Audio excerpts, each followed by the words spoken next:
Selamat pagi, selamat siang, dan selamat malam kepada Bapak, Ibu, dan teman-teman sekalian yang sedang menyaksikan video ini. Perkenalkan, nama saya Adventia Evangelia, mahasiswi Universitas Surabaya, jurusan Akuntansi Angkatan 2020.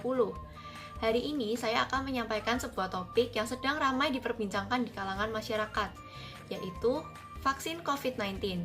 Dan hari ini saya mengambil judul, Lakukan Bagianmu, Ayo Ikut Vaksin COVID-19.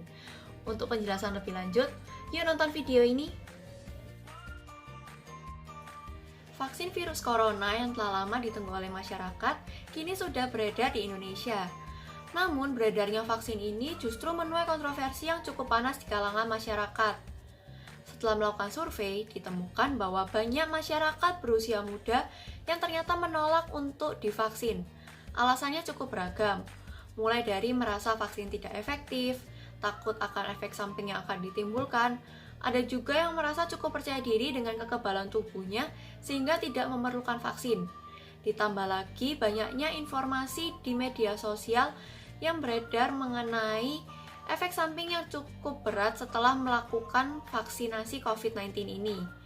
Nah, melalui video ini saya akan menjelaskan mengapa sangat diperlukan untuk melakukan vaksin di kalangan masyarakat Indonesia. Dan kenapa sih efek samping seperti demam, gatal-gatal, sesak nafas itu bisa muncul setelah melakukan vaksinasi ini. Yuk, kita lanjut ke penjelasan berikutnya. COVID-19 atau Coronavirus Disease 2019 adalah pandemi global yang disebabkan oleh virus SARS-CoV-2 yang menyerang saluran pernafasan baik pada hewan maupun manusia. Virus ini pertama kali ditemukan di kota Wuhan, China, lebih tepatnya di sebuah pasar hewan dan makanan laut. Orang yang pertama kali terdeteksi terpapar virus ini adalah seorang pedagang yang bekerja di pasar tersebut. Virus corona ini menyebar dengan sangat cepat ke berbagai negara. Pada tanggal 30 Januari 2020, tercatat sudah ada 18 negara yang terpapar virus ini, dan jumlahnya terus meningkat sejak hari itu.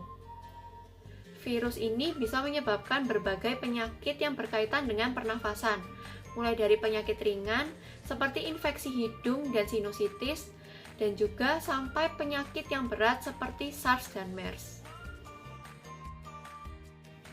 Di Indonesia sendiri, Presiden Joko Widodo secara resmi menyatakan adanya kasus positif COVID-19 pada tanggal 2 Maret 2020, yaitu seorang ibu berusia 64 tahun dan anaknya yang berusia 31 tahun.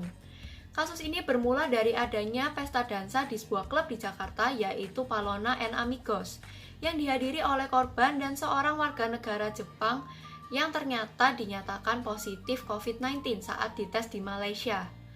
Hingga 13 April 2021, tercatat total ada 1,58 juta kasus positif COVID-19 di Indonesia, di mana 1,43 juta diantaranya dinyatakan sembuh, dan 42.782 lainnya dinyatakan meninggal.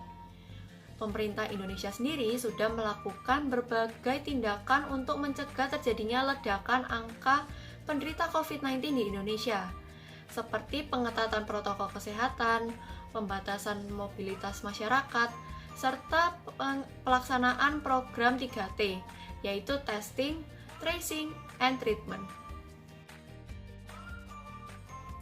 Di tengah lesunya kondisi ekonomi yang dialami oleh masyarakat Indonesia, kini telah datang sebuah kabar baik, yaitu ditemukannya vaksin COVID-19. Di Indonesia sendiri ada 6 jenis vaksin yang beredar di masyarakat, yaitu Moderna, Sinopharm, Sinovac, Pfizer and Biotech, AstraZeneca, dan juga Biofarm. Sekarang pertanyaannya, kenapa sih vaksin ini dinilai memiliki peranan yang sangat penting dalam mengatasi pandemi COVID-19 ini? Jawabannya adalah karena vaksin ini dapat membentuk antibodi kita tanpa kita perlu jatuh sakit terlebih dahulu. Caranya adalah dengan menyuntikkan virus corona yang sudah mati ke dalam tubuh kita untuk merangsang pembentukan antibodi dalam tubuh kita.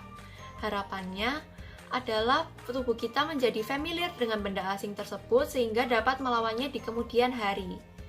Nah, sekarang teman-teman pasti sering nih dengar atau baca di media sosial banyak orang-orang yang bercerita mereka mengalami efek samping setelah melakukan vaksinasi. Nah, ternyata teman-teman merasakan demam, meriang, flu, atau gatal-gatal adalah reaksi yang normal setelah kita menerima vaksin. Kenapa? Karena tubuh kita secara otomatis akan meningkatkan suhu tubuh sebagai bentuk perlawanan terhadap benda asing yang masuk ke tubuh kita.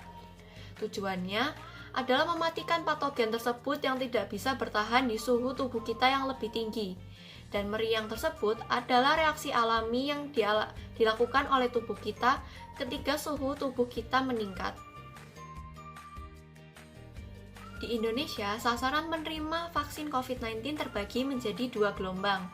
Gelombang pertama dilaksanakan pada bulan Januari hingga April 2021, dan gelombang kedua dilaksanakan pada bulan April 2021 hingga bulan Maret 2022. Dengan rincian, gelombang pertama penerimanya adalah 1,3 juta tenaga kesehatan, 17,4 juta petugas publik, dan 21,5 juta penduduk lanjut usia.